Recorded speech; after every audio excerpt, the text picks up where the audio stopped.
আমার এই বক্তব্যটাকে টুইস্ট করা হয়েছে যে জামাতের আমির আওয়ামী লীগকে ক্ষমা করে দিয়েছেন এবং সাধারণ ক্ষমা ঘোষণা করেছেন। প্রথমটা তো নাই, দ্বিতীয়টা করার আমি কে? একটা রাষ্ট্রে সাধারণ ঘোষণা করার একমাত্র ব্যক্তি হচ্ছেন রাষ্ট্রপ্রধান, যিনি অর্থাৎ প্রেসিডেন্ট। তিনি ছাড়া প্রধানমন্ত্রী এটা পারে না, আর কেউই পারে না। আমি কে এটা করার?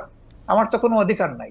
বরঞ্চ আমরা বারবার বলে আসছি যে যাদের উপরে জুলুম হয়েছে, যারা ক্ষতিগ্রস্ত হয়েছে, নিহত আহত গুম হয়েছে, তার সম্পদ হারা হয়েছে, চাকরি হারা হয়েছে, তারা অবশ্যই মামলা করবে এবং তাদেরকে আমরা সঙ্গত সহযোগিতা।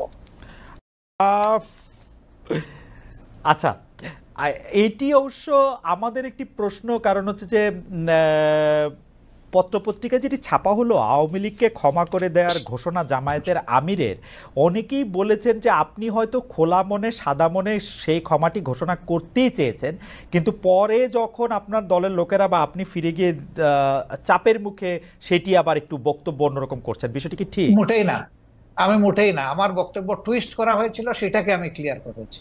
কোনো চাপও ছিল না আমার উপরে, এবং আমি এখানে কোনো হীনমন্যতায় ভুগিনি। আমি যা ভালো মনে করেছি খোলা মনে সেটি বলেছি।